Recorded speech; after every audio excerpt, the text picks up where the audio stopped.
I do want to caution you, though, that that doesn't follow along exactly with this presentation. What you have there in front of you is more of kind of a storytelling. We wanted to be able to tell the story of what we've been working on this year. So anyway, thank you for having us. I'm glad to be here. Mr. Chapman and I are very proud of what our teachers and faculty and staff are doing at the RTI and RTC. I'm especially grateful to be a Bulldog again. This is my 4th building in the district, and I can just tell you, not knocking anything, it just gets better and better. I mean, the experiences I had in Rolla Public Schools. We have great teachers, we have great students, and great administrative team, great board that's always supported us. So I'm very thankful to be here. I'm thankful to have this experience. So what you have in front of you just is focusing on how we're trying to achieve our mission, which is to provide a quality career tech education and leadership opportunities for our students. And really, I feel like we have the opportunity in our building to culminate what the district has been working towards all along, what the high school works towards. It's almost hard to do an observation and it not be glowing, because everything you see is they're applying their skills. They're applying real life skills every time you're going into the classroom. So it's exciting to observe that. So one of our focuses this year is just telling the story of Career Tech Ed. A lot of people aren't aware of all the great things that are taking place. So we want to be sure and change the narrative about what Career Tech education is. It's not what you typically thought vocational education was in the past. It encompasses much more than the traditional trades. We have high-tech skilled jobs in healthcare, engineering, business management, and it's high demand. This is a great time to be in career tech education. 6 out of 10 high-demand jobs are in the career tech field, or are skilled fields. We've got 10,000 baby boomers turning 65 every day. So there's going to be there currently is a huge skills gap that career tech needs to fill. And that's actually, we've got 6.6 million unfilled jobs in America, and that's largely due to a skills gap. So we're wanting to provide students the opportunity and tell the community about what we have to offer at Rolla Technical Institute and Center. So we want to share that with parents. A lot of the things that we've shared in that little booklet for you are our postings on our Facebook page. I hope you all are following us there. But it just shows the activities that the students are continually involved in. Our students, you know, they have better attendance rates when you're involved in career tech concentration courses. You get more value for your money in a career tech ed field if you pursue that after you graduate from high school and go further in your education. And career tech students are 10% more likely than the national average to graduate from high school. If you start getting into the career tech field early on and are a concentrator, you see purpose for your education, and concentrators have a 10% higher graduation rate. So that's all great stuff that I think we need to let parents know about, we need to shout about, and that's what our goals are focusing on, helping to see, for parents to see and to increase enrollment by sharing what we're doing in the career tech field. So with our goals, with our school improvement plan, we did group up a little bit differently than they had in the past at the RTI and RTC. Rather than do it with their professional learning community, we shook up the group a little bit, so it would be people that were from different programs working together and learning about each other's programs and career tech in general. And so we did get a lot of different directions that we felt like the plans wasn't necessarily specific to your program. It helped us with direction, and we changed goals and we added new goals. So goal 1 says that we'll implement effective recruitment strategies and that we're going to increase enrollment by 2% each year. That's been consistent the last 3 years. We've met that goal. Well, year 2017 it was down, but the last 2 years it's been up.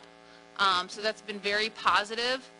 You can see here the schools in bold: Cuba, Owensville, Bourbon, Stillville, and Rolla. Their numbers have increased even this year.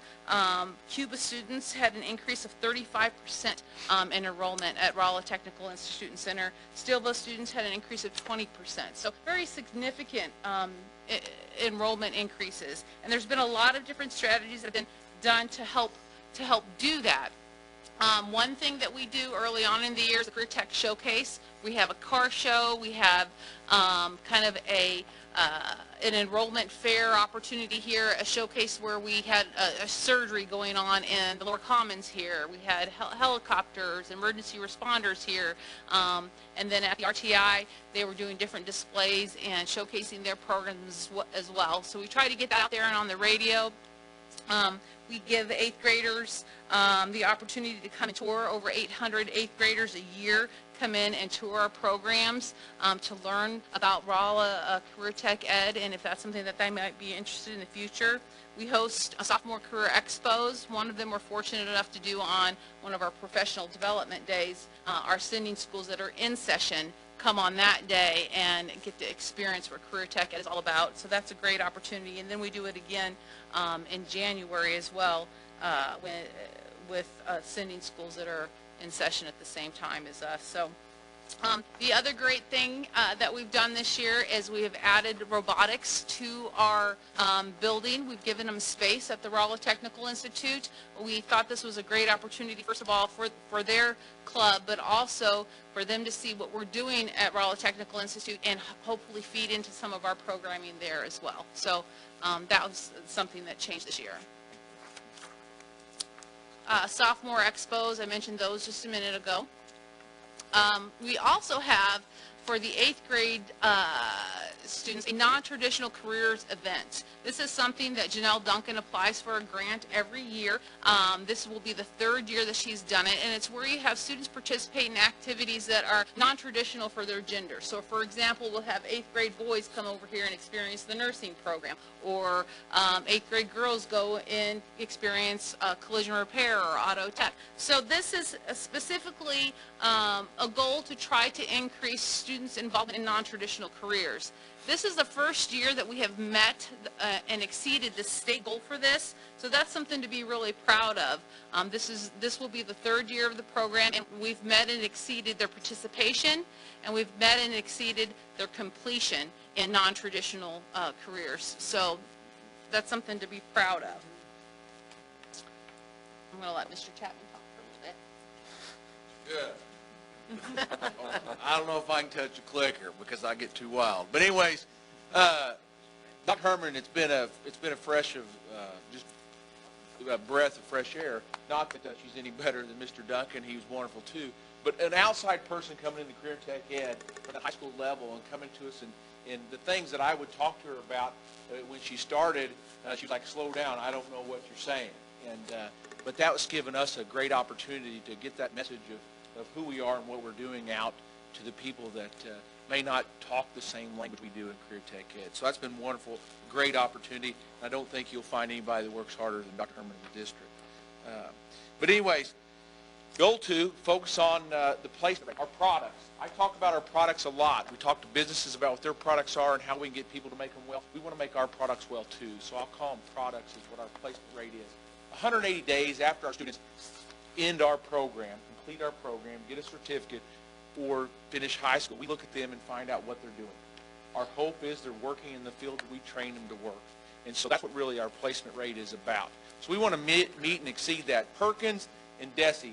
DESE, we all know what DESE is, Department of Elementary and Secondary Education. Perkins, we throw that around like most should know. Perkins is a vocational grant given down from the federal government of $1.2 billion. Missouri, $22 million. And that money comes directly for what we do in CTE, okay? So here in Rolla, we get our share of that too for us in that consortium of folks that you saw earlier, all those in schools. So we want to implement this year also some more strategies, implement those credentials and training. We'll talk about that a little bit later. Oh, hold on just a second, Herman. Crank down through there just a second. I'm sorry. Then you get down to like 2.4. One of the big things for us is completion, placement, and licensure. We need students to start. We need them to complete the program. We need them to place and then a licensure. We'll talk about that so much more down through there. And we want to facilitate the creation of a portfolio. That would be one place I'll talk about it. We're starting that this year. Dr. Herrman sure brought that to us and said, what are your students taking away from that they can show people that don't know your CTE? And that's portfolio. I'm going to forget. Thank you. And we did meet this overall, and I'll explain in the next slide. So in secondary placement, we want to place at 95%. So that's pretty easy to see, 96.7. So that is, this is DESI's data. It's a little behind what Perkins data would be, but we're meeting it overall, and we're beating the state average. On the post-secondary side, for our adult students, the next slide will show you, it looks 91.36. Now, we're using Perkins data and DESI's data here. This is DESI's. Perkins would be a little more up-to-date. 91.6 we didn't meet, as that says, but they do not count students that further their education in that field. And we have a lot of students that do that. We like to talk about stackable credentials, and I will in a second. But our practical nursing students, we have a lot that go to a bridge program, and they will add to that. In this calculation, that doesn't count unless they became a practical nurse. It doesn't count if they went to become an RN right after that. So that number is a little skewed there. But we're way above the state average, of course, you would see. These are our programs that we have. Draw attention to, it also talks about dual credits, opportunities for students. I'll bring your attention to culinary arts on the left for our secondary program, Star by It. Last year, that's what we added to and helped our consortium schools with some, we added to that program of getting some dual credentials and that for that. In that slide also, we want to see it grow. We have space, we see growth. We have industry talking to us all the time about wanting more and more people to work for. So we're trying to define what programs that might be at all the time. We're not stagnant in what we offer. We need to offer what the employable, what will be the employable market bears. So for us, some of the things we're looking at in the future, probably one of the biggest ones we're looking at automated manufacturing. I can't speak now. Automated manufacturing, I would slash it with robotics. We're very popular, and students want to take that. And we have manufacturers here in this area that are very automated in the manufacturing process. So that's something we're looking at right now for opportunities for our students. Showing you this a time or two probably, but I'm extremely proud. This is, of course, one of our products. Again, I'm talking about Kyle Williams in the middle there.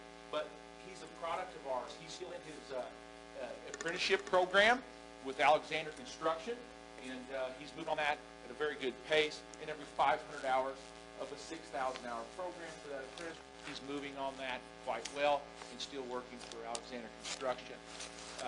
We are looking at, of course, we continue our AOE. That's through our ag program with students that are involved in that, being able to go out and work for industry outside of the school day. We're looking at bringing back CCE, which used to be COE, Cooperative Education.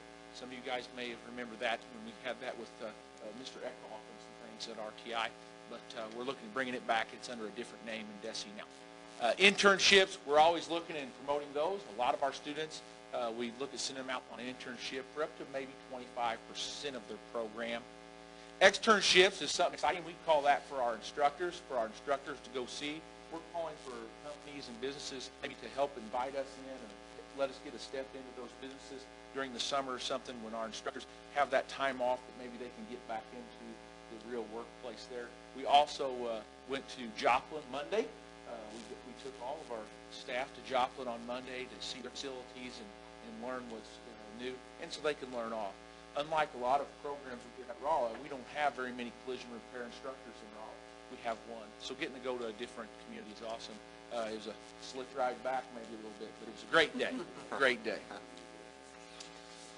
Next slide is probably the slide I'm always proud of. This talks about our credentials, and I call them usable and stackable. Most all the credentials that we give here are certificate programs that students can stack on with other things, and we really like that. I call them usable because they're real things that the industry needs right now. An OSHA 10 card is worth quite a bit. Okay, to get an OSHA 10 card, it's probably going to cost you, if you go get it by yourself, it's going to cost you $100 plus a day. And we don't think of that as a whole lot. But going back to that portfolio, the student I showed you earlier in our apprenticeship program, he went through the OSHA program. We didn't give him a portfolio a few years ago that probably we should have now we're going to in the future. And if you lose that, you got to go back and get it. And that's that'll be good for us in the future and our students. Some of those up there, ICAR, it's a collision repair program. AHA, some of you guys may or may not know, we do the CPR, and we do it for a lot of folks around. We give out about 3,000 cards a year for our community program there. There's quite a few if you have any need there. But if you have any questions, I'll be here after. Go over through. So on those credentials, one of the things that we hear consistently in the office, students will come back and they'll say, hey, do you have a copy of my certificate? Do you have a copy of my credential? And we don't. They don't realize the value of what they're getting at the time. You know, they're a junior in high school. They don't realize that that's something that's going to get them employed. So we're working really hard to make sure that they'll put these portfolios together, and they'll leave with a jump drive or something that's going to have it on there for them electronically, as well as with a hard copy of it. So that's something to look forward to. Another thing that we wanted to mention here is we were fortunate enough to hire an additional construction trades teacher this year, Charles Cassidy. And one of the things Charles mentioned was his credentials that he attained at Rolla Technical Institute. He was a high school student from Steelville, so he was a sending school student, came here the middle of his junior year, had the opportunity to go with Robert Robinson to a job fair in St. Louis. And when he was in St. Louis, he got hired by the union to go enter an apprenticeship program there. And that experience is something that he's bringing back here.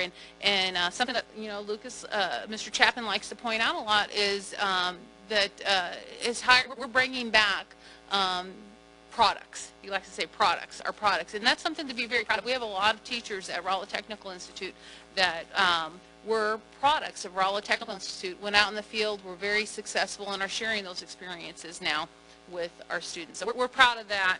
Something I forgot to mention earlier on goal 1, some things that we're considering looking at this year as far as increasing enrollment.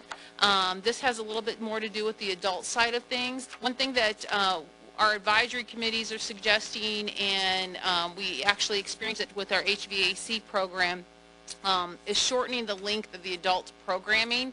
You have to consider the cost of an adult being in a program for 2 years. They're taking on additional student loans or financial aid for staying in an additional year, and they're not being able to be in the workforce for that year. So is it really a value to that? And so we're looking at that, and they're looking at it with their individual advisories and seeing that should there be some type of tiered certificated program where 1 year you get this, the second year you would enter some kind of work apprenticeship type of situation, and it would be a different credential to give them the opportunity to earn an income while they're in adult education. So that's something else that we were looking at. Camp Discovery is something that Mr. Chapman came up with for a summer school program. Our Rolla Technical Center teachers, our adult teachers, are considering creating a Camp Discovery summer school program to add to that. So that would help with recruitment as well. So I neglected to mention those things. Finally, Goal 3. Goal 3, technology in 100% of our career and technical education programs in order to improve student achievement. This is met, but it's always going to be ongoing because we have to grow with our fields. We did add to this goal industry. It used to be available district instructional technology, and the value of industry technology is limitless to us. It's important that our students are using state-of-the-art equipment. You have a little printout in your little notebook there that talks about some of the donations that have been made from industry just this year. They do help keep us current, and we do get state funding as well where we can apply to get matching funds. Now we're getting partnerships where we have organizations that will help match funds that the state is matching to get us a proper industry-related technology. So we're proud of that. So that's one thing that we're really focusing on is our relationships and partnerships with industry. We have different people come in all the time. Right there on the screen there you see the Highway Patrol coming in, working with our Design Academy because they needed a banner designed. So this getting real life experience with industry, with people that are out there in the workforce that are going to want a job. They have to pitch something to them. So the skills that we're providing, we work closely with Manufacturing Day, with Brewer Science. My arm hit the podium. With different industry, and they give MS&T, Brewer Science, they offer our Project Lead the Way kids opportunities to go and present and pitch ideas to them. They want to see our kids get involved, and so we appreciate the relationships with them as well. with our community in general, just working on community projects. It shows that our kids, what our kids are accomplishing. So having that relationship with business and industry is important. It's important for the students. It's important for industry.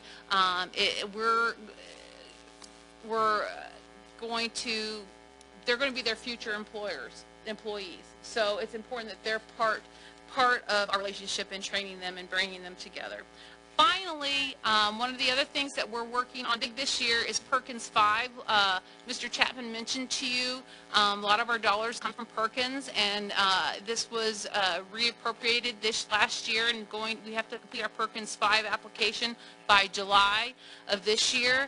So we are heavy into a comprehensive local needs assessment right now. We have program advisories, we have an institutional advisory that advises the RTI and RTC as a whole, and each program has an advisory group that advises them. So what we're doing is we're doing a survey, finding out where we have needs in our programming, and finding out where we have needs in our community as well, as far as expanding programming, or removing programming, or enhancing programming. So that's something that we're knee-deep in right now, and we've been very fortunate. We've had excellent turnout. You can see in the picture there, that is from our program advisory meeting, and we had excellent turnout of individuals coming and wanting to provide feedback about our individual programs. We just had our institutional advisory meeting along with our superintendents last week, and they are participating in the survey as well, telling us what they need in their communities. Our next survey, each of these surveys are a little bit different. We're going to be doing one for special